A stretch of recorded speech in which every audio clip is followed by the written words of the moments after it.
because you are out there and I'm out here, we're literally on opposite sides of the country. Yeah. Let me talk to you a little bit about what we're trying to do.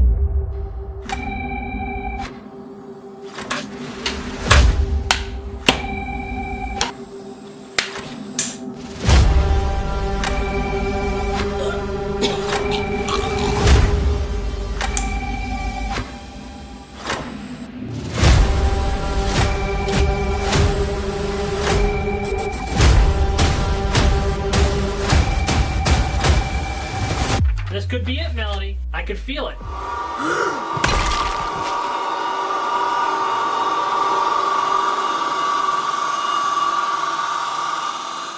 So this would be this would be after she hit you maybe once off camera, and then. Well, that would already mean blood. Yeah. I know. Or would it mean like after she fell, maybe she like looked up and then hit her again? Like something she's like, why do you have blood on your face and a hammer? And she gets hit, and that's where the rest of the blood comes from, like on Jeanne. Yeah. So then that fall is an okay fall. That's what I mean, is so if you do it once, then... So then what we need now... Is it safety? And it's coming up, it's coming up, it's coming up, it's coming to hit you! Okay. We got 2 of them. Now it's time to make some blood. Wonderful. Oh, the gloves, come on. The gloves. We're not doing the effect first. We're just going to put some blood on her forehead first.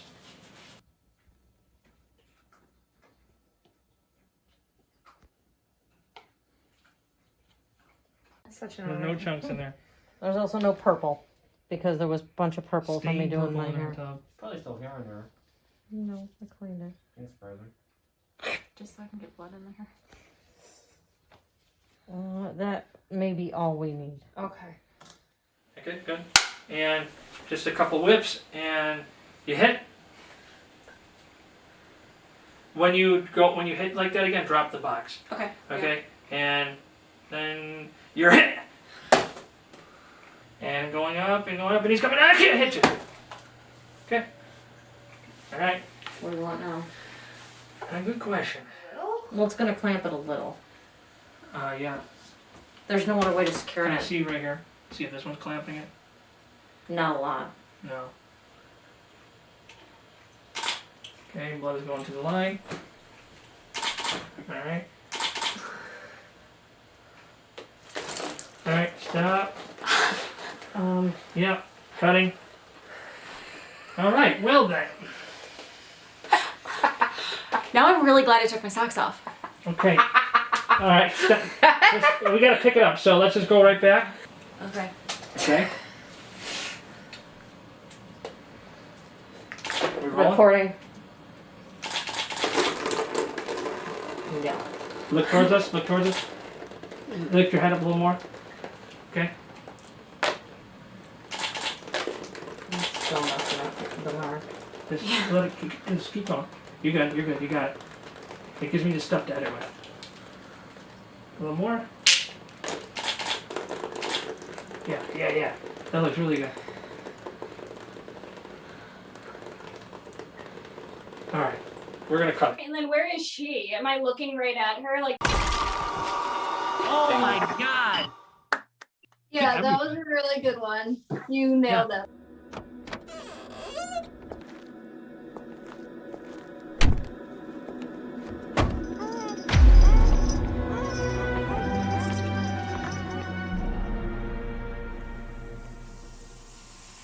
Extend your hand for me.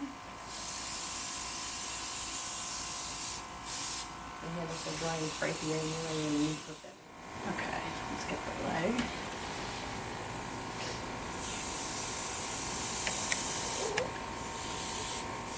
And on the leg, I think what I'm gonna do is I'm gonna just do veins. And cause like he was saying, he wanted it kind of almost like it's a split kind of thing happening where the body's torn between accepting it and rejecting it. So I'm gonna kind of trail it around the holes.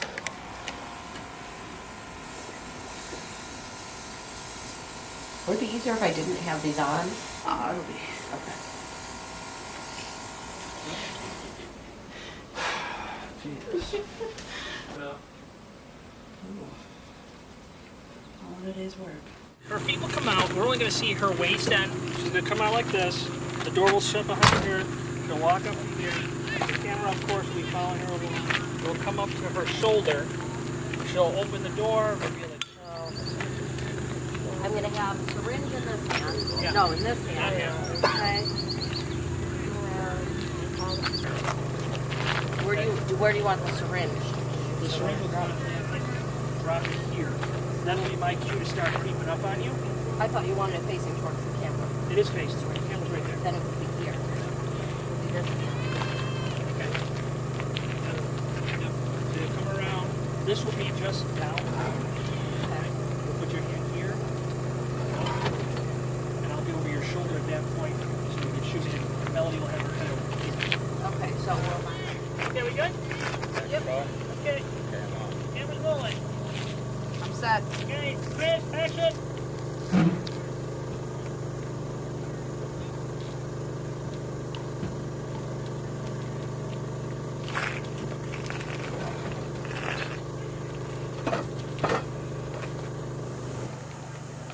Okay, camera's rolling, and action! Grimm miniseries Final Fracture takes place in this big universe of films. Starting all the way back in 2009, going for gore. And then what we've done is we've created this storyline that has been like the through line to the entire film series, and you never know where the series is going to take. And throughout the years, we've had werewolves and life and death type characters and aliens and zombies and all that. And it's always interesting where you can go in this universe of films. I came home from theater and we were trying to figure takeout. And she just lost it on me. Please welcome our first guest, Melodie Roehrig. She plays Samantha Romero in the Grimm miniseries. Hello, Melodie. Hi, how are you? Good, how are you? I'm great. How does it feel to represent the LGBTQ community in the series? So representing the LGBTQ plus community is really an honor, of course.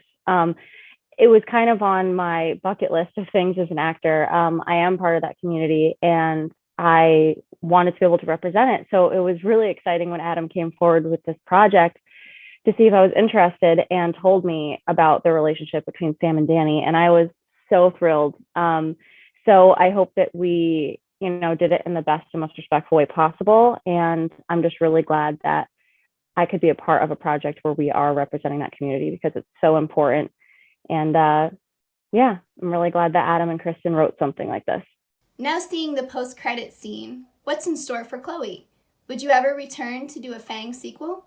I would absolutely do a sequel for Fang. I loved shooting Fang. It was so much fun.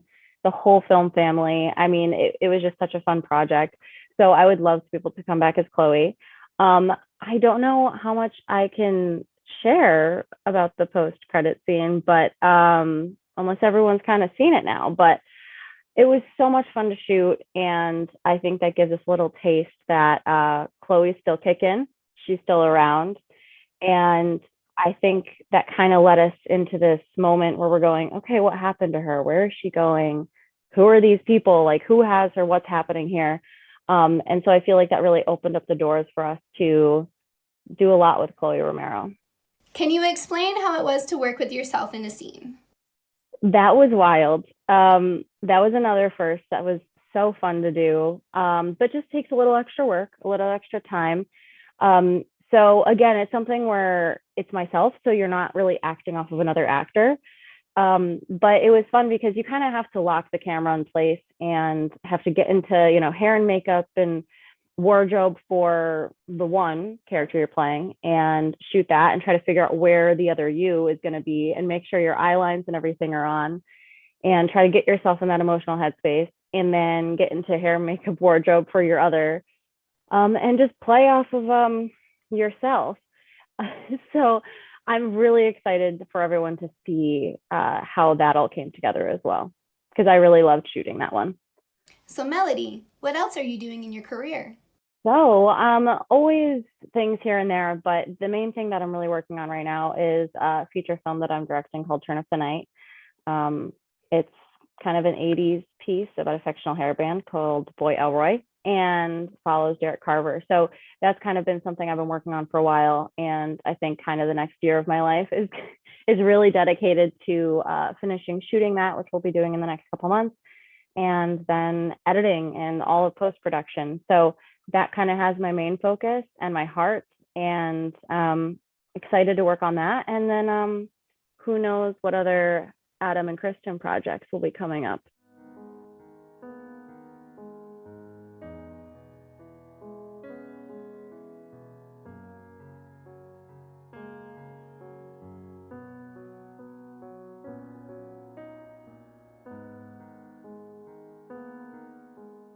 Sarah Jeanne plays Lana. Hello, Sarah. How are you? Hi, I'm doing really good. What was it like to step into the shoes of Lana? I think initially when I read the character of Lana, I thought that I really could be this character. She's really relatable, as everyone has gone through some sort of loss at one time or another in their lives. Some sort of loss that really makes you uncomfortable, and like maybe you won't get through it. Lana has a lot of that. Even just like everyday tasks are really difficult for her. No one ever thinks that you're going to lose your special person so early in life. Even now, going or living through a pandemic, not being able to literally see anybody or do anything, it made me evaluate myself and what was truly important. I've learned through like acting classes that acting is showing truth from imaginary circumstances. Whenever given a character, I think that you have to try to find something real, some quality of yourself to help you really embody that character. I think that Lana really has some real qualities that everyone has experienced: grief, loss, struggling with going through life. Personally, I've also felt that all those things at one time or another, and channeled that into portraying Lana. Is there any moment from production that stood out to you? I think that overall, just in general, filming during an international pandemic was something that really stood out to me. There was no other time in my life where I thought that masks, school closures, business closures, everything else that was going on would have ever happened. It kind of felt like we were in this weird plague situation. So with that being said, another moment that stood out for me was just overall being on set and the way that everything was filmed. I'm not sure if the viewers are aware of this, but most of the characters were filmed separate in light of the pandemic and then pieced together. And now that I've seen the episodes, it's pretty amazing, I think. On the day I filmed, there were literally just 3 people on set, plus a dog and a cat. We never stop looking for Chloe, and we won't this time either. If Danny's out there, we'll find her. Hello, Steve, and welcome. How's it going? It's going very well. There's talk that you've written a backstory on your character. Will we see Dutton again in future projects? What I kind of find with Adam and Kristin, it's like Adam's driving a bus, Kristin's his navigator, and we're all just passengers in the bus.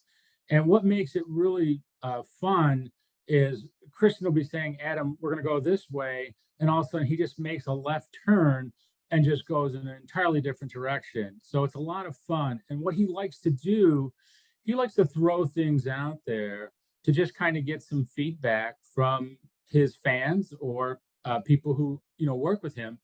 And he might say, oh, I wonder what would happen if we do this. And the next thing you know, gets me thinking about it. And so I'll send him something and I'll say, well, I kind of thought about my backstory, because I've always believed that even though the film ends, the character doesn't end. You just don't see him anymore, but he still exists in Adam's universe, and he or she is still doing something. So I just find it's just kind of invigorating for me to kind of think about, what is Adam thinking about my character, past, present, and future. So it's always kind of fun to throw that out there. Will we see any of it? Well, you never know. How does it feel to return to portray such an iconic character? First of all, I'm very flattered that I'm considered an iconic character. And what I find is he really had 2 iconic lines in the film Fang. And his lines were Metzberg, shit. And really what that kind of said to me was, Metzberg is just a place that is it's a mystery, it's myths, it's urban legends. There's so many things about it. And it's also like a thorn in the side of Sheriff Dutton. It's like, just why is this always popping up? Why is Metzberg always popping up? And the other line is, this is what justice looks like. So it's almost like, does Sheriff Dutton just kind of regret that he can't be that kind of vigilante that his father and grandfather and the lawmen and his line were? So yeah, maybe we'll explore that sometime in the future. We never got a chance to see Dutton and Chloe interact in Fang. What was it like working with her sister Samantha? Well, first of all, Melodie is an awesome actress. It always pleases me when I work across from somebody who can bring out the best in me. In my scene with Melodie, it's very easy to get hit with a shovel in the back of the head, like I experienced from Harold in Fang. But raw emotion is a totally different thing. And I'm not even sure how many takes it took until I felt. Adam worked with me and says, feel where she's coming from. Just feel it. You'll get hit by that emotion. And I did. And it just changed my whole approach. And because of my past with Chloe, where my wife and myself would watch them when they were young, it was a very emotional experience for me to finally feel, that raw emotion just hit me, and to react to it just much like I reacted to getting hit with the shovel. So it was a really, really good scene for me. That was something I really enjoyed.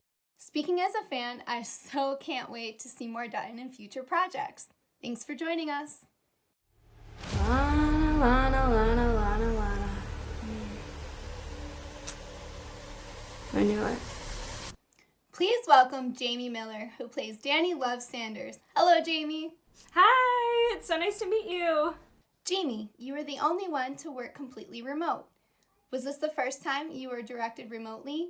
It was a really cool experience, my first time ever doing that. We recorded a lot of stuff over Zoom, so I had my phone out and my laptop out, and I had our director Adam on the other line on Zoom, so he was directing me over video. The main difference, I would say, between acting in person and acting over Zoom is just, exactly that. You don't physically have your director there, but Adam did such a great job directing me over Zoom, so I honestly had a great time. The role of Danny had a lot of personalities. Which one was the most difficult to portray? There were a couple moments where Danny's personalities would flip really quickly.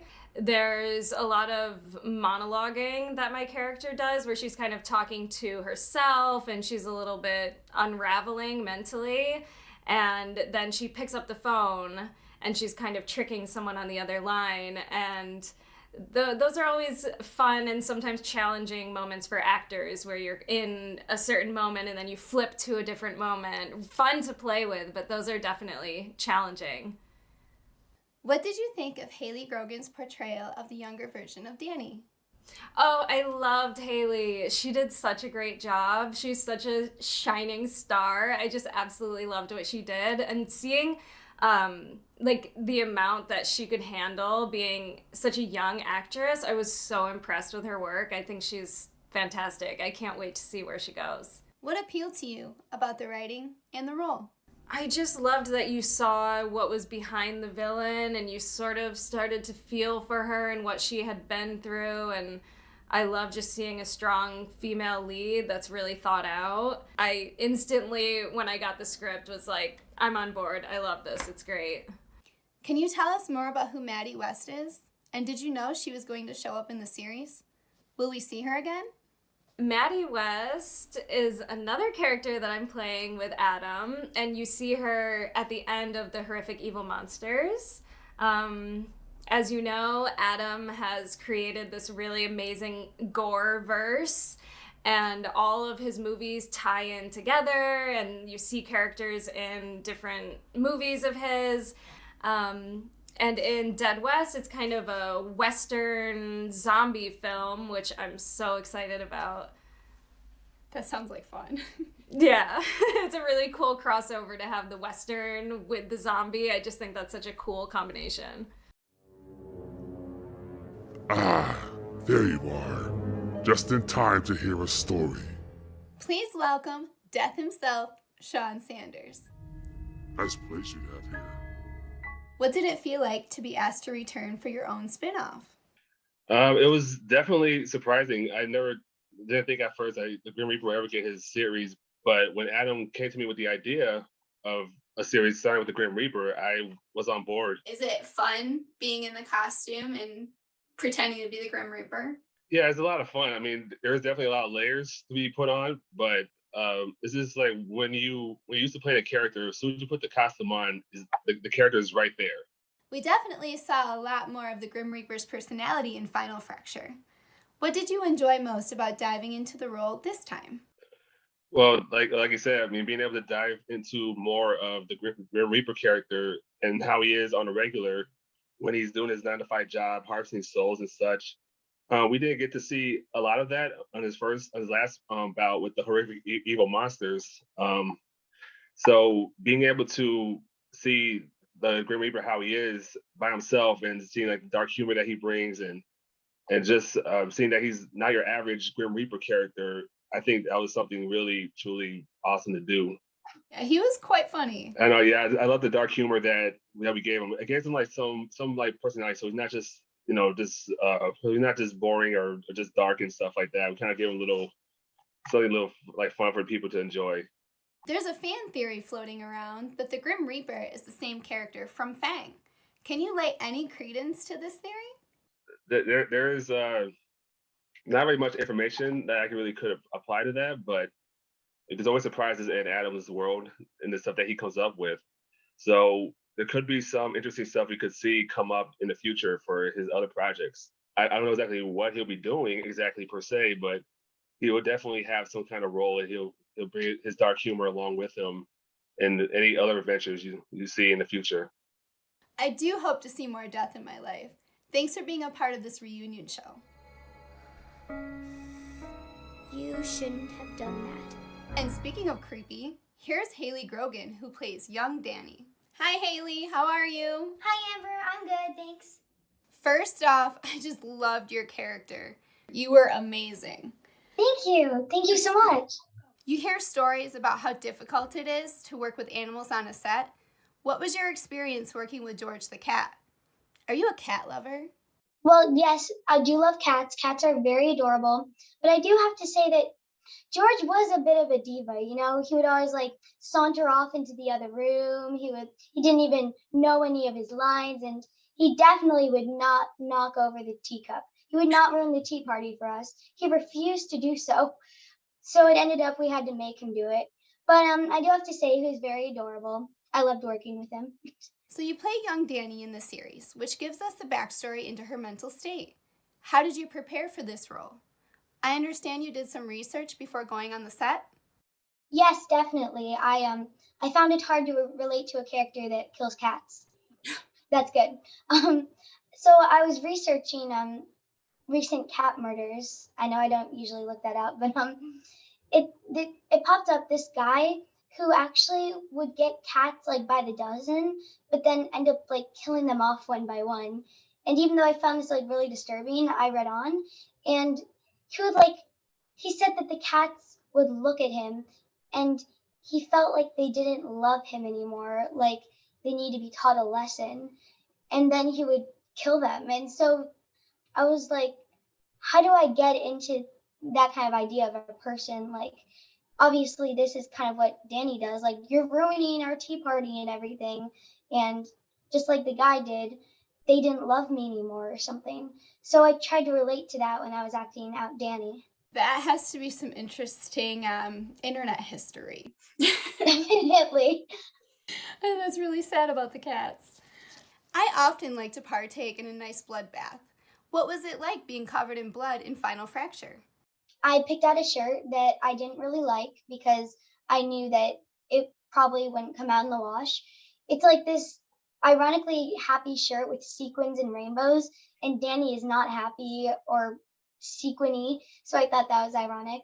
But yeah, I got covered in blood. We shot the scene, and then we washed my face off, and we washed the shirt off, and came out all clean. No stains? No stains whatsoever. It was crazy. Wow. What's in store for Danny in the future? Are there any talks about you returning for season 2? Well, although I don't know for sure, I would love to work with Mr. and Mrs. Steigert in the next part of Final Fracture. But what's in store for me in the future? I've been doing showcases and everything and auditioning, just doing a bunch of musical theater stuff. That's really awesome. You're very talented. I guess we'll just have to wait and see, but stay away from my cat.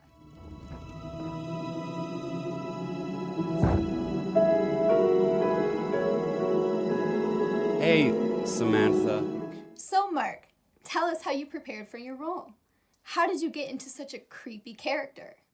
To be honest, it seems kind of natural to me at this point, which is kind of freaking me out a little bit. But in reality, I did watch a lot of dramas and thrillers, and actually I started reading the book that Hannibal is based off of. But seeing their perspectives as people that really, really, really want to help in any way that they can, even when they get dark, that really helped me prepare. Your character had the biggest twist in the final episode. Did you see that coming in the script? No. When I first read the script, I knew there was something going on at the end, and I knew that this guy, Bill, the character, had a whole lot to hide, but I didn't know it went that far. But after reading the ending, I realized that even though Bill is a monster, he doesn't see himself as a monster. He sees himself as somebody that is just trying to help, no matter what the cause. Is there a type of role that you're interested in portraying that you haven't done already? See, I've never played a romantic interest, at least one that didn't have an ulterior motive. But I would really like to do that, because I think playing a romantic comedy would be more of a challenge even to me than playing the half-cocked villain or the insane guy or the guy that changes his motives midway through. It seems it would be an exercise of timing and plenty of other skills that I'd like to brush up on. Maybe your next film will be a rom-com. One can only hope. All of your scenes were shot completely solo. What was that like? Did you have difficulty finding a focal point? It was somewhat difficult finding focal points and reacting to the other character, because you never knew how they were going to respond to you. A lot of acting for me, at least with the scene partner, is vibing off of that other person and feeling their energy and their reaction and using it to fuel you. So having to portray these things in like a monologue type manner was a bit challenging, but it also gave me a freedom that traditional ways of filming do not. Like, I could take these monologues and bring them nearly anywhere, and Adam, with his genius editing skills, will somehow make it fit. Meow, meow, meow. Yeah, it was a little difficult, but it was also a really great learning experience and a lot of fun to do. You had the freedom to pretty much do it the way you wanted, which is kind of cool. Yeah, it was. I enjoyed it greatly. I'd do it again. It was a very unique way of filming. Thank you, Mark, for your time, but I won't be sitting on Dr. Bill's couch anytime soon. If you're not gonna eat, why don't you go up to your room? Yay, thank you, Mommy! Hi, Danielle. How are you today? I'm good. How are you, Amber? Not bad. What was it like to show emotion without being able to show your face? Well, I will say that was really hard for me because I normally show most of my emotion through my eyes. So obviously that wasn't something that we could do. We had to do it more in voice reflection and, hand movements. And so it was, I really got to do something a little new with this, which was really fun. Just kind of putting a lot of emotion in something other than your face, which as an actor, a lot of that is in your facial expressions. So It was hard, but it was really fun. You did really well with your hand movements. That's something I noticed in the episode. I was like, wow, she's really good with that. Oh, well, that was a direction from Kristin and Adam, but they definitely are great at that. It seems like there was a bit of artistic flair in the way she was depicted. There was. So I didn't know too much about the whole series. So I got the single episode script, and I kind of liked that because playing that character, I'm the mom of the young girl. I don't know anything about the older version of Danny. So I kind of liked not knowing anything else that was going on in the season, and kind of just going into it fresh. We saved the best for last. Kristin Steigert, writer of the Grimm miniseries Final Fracture. Welcome, Kristin. Hey, Bloody Betty. Where did the inspiration for the series come from? So I wanted to write something relatable, a situation that all of us have been in, or emotions that all of us have felt or can relate to the thoughts and feelings of the characters playing those roles, and just kind of feel those feelings that they were going through as they were acting. So the series literally is centered just around an argument, dealing with a breakup, and then how it can affect somebody's mental health. The series touches on 3 big underrepresented areas of film. We touch on mental illness, that's a big one. We have strong independent women, and then we highlight the LGBTQ community, all independent of each other, of course, but in film, I think we really need to normalize showing a real representation of our community and real situations that they deal with. So that was kind of the inspiration behind Final Fracture. What was it like to write a mini-series amongst an established set of storylines? It's challenging, for sure. You would think it would be easier because there's a basic structure already set up and the characters are already established, but it's actually the opposite. You really have to find a way to be creative and unique while still trying to stick to an established storyline that's running through your story, trying to introduce new characters, interweave them into existing characters. And then there's a lot of times where Adam wants certain plot elements added in. So it's definitely a challenge to make that fit, but I do like it. I heard a rumor that George is your cat. Is this true? What was it like having a live animal on set? George is our cat. So in earlier films, our dog Izzy was a big part of each film. So now that we're moving to a new generation of storytelling, we decided to bring in a new animal face. Adam and I are really big supporters of adopt, don't shop, and rescuing. So we do have 2 rescue cats. Gus, which was actually in a poster for the promotion for Fang when he was a kitten, and George, which was in Final Fracture, and he's our special needs kitty rescue. 388 as a company actively donates to local animal shelters here just to raise awareness of adoption. It's something that we really care about, both as a company and individually. Having an animal on set is definitely not as easy as I would have thought, and they don't do what you want when you want them to. And what you don't see is me on the other side kind of grabbing his little kitty paw and shoving it into the teacup to knock it over. So it really didn't work out exactly how we had planned and how it was in the script. So part of that just had to be shortened down a little bit. I hear that you're currently writing season 2. Can you tell us about that? Season 2 is in the writing phase right now. It's definitely a darker horror than season 1. I'm sure there's going to be, a bunch more surprises, so definitely stay tuned for what's coming next. Can't wait for season 2. If you're looking for someone who likes to get bloody, I'm your girl, Bloody Betty.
It's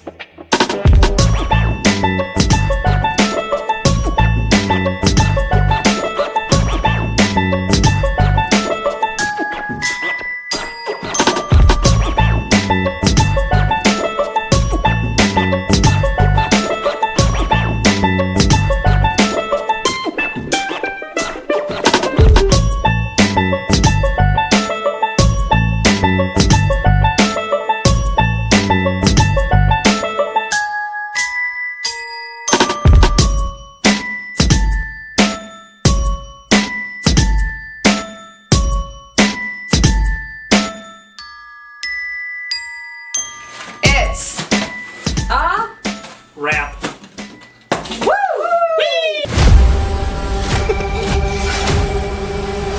We'll find her.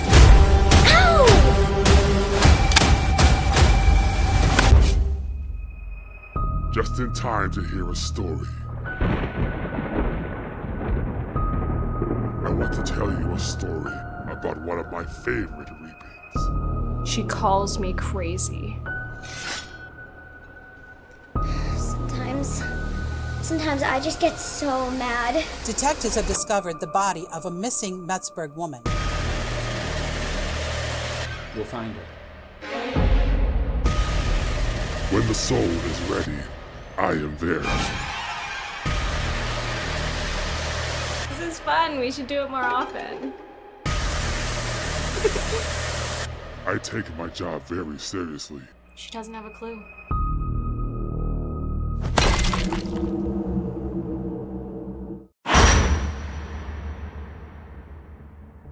Thank you for joining us. I'm Bloody Betty Amber Brooke, and I'll see you at the movies.